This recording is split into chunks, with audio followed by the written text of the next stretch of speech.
అస్సలాము అలైకుం వరహ్మతుల్లాహి వబరకాతుహు. Welcome to my channel అండి. ఇవాళ గోరుచిక్కుడుకాయ కొబ్బరి ఫ్రై ఎలా చేసుకోవాలో చూద్దామండి.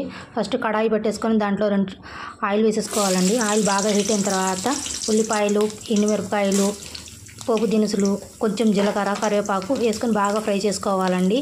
అవి బాగా ఫ్రై అయిన తర్వాత మనం ముందుగా ఉడకబెట్టుకున్న గోరుచిక్కుడుకాయలు, పసుపు ఉప్పు వేసి ఉడకబెట్టుకున్న గోరుచిక్కుడుకాయలు దీంట్లో వేసుకొని ఫ్రై చేసుకోవాలండి. నేను ఎలా అయితే చూపిస్తున్నానో అలా ఫ్రై చేసుకోండి. చాలా చాలా టేస్ట్గా ఉండదు. ఎవరైనా ఫ్రై చేయకపోతే ఒకసారి ఫ్రై చేసి చూడండి. నేను ముందుగా ఉడకబెట్టుకున్న గోరుచిక్కుడుకాయలు వేసేసానండి ఇందులో. ఇవి కొంచెం ఫ్రై అయిన తర్వాత మనం ఎండు కొబ్బరి చిన్న చిన్న ముక్కలుగా కోసుకొని మిక్సీ గ్రైండర్లో మిక్సీ చేసేసుకొని పెట్టుకోవాలండి. ఆ పొడిని ఇందులో వేసుకొని ఫ్రై చేసుకోవాలండి. ఇందులో కొంచెం వాటర్ కన్సిస్టెన్సీ ఉంటుంది, అది బాగా ఎగిరిపోయిన తర్వాత వేసుకోవాలండి. లేకపోతే కొబ్బరి అతుక్కుపోయినట్టు ఉంటుంది. టేస్ట్ సరిపడా కారం వేసుకోవాలండి. ఇదిగో నేను ఫస్ట్ గ్రైండ్ చేసిన కొబ్బరి వేసానండి. చూసారా, చాలా టేస్టీగా ఉంటుంది. నా లైక్ చేయండి, షేర్ చేయండి, సబ్స్క్రైబ్ చేసుకోండి.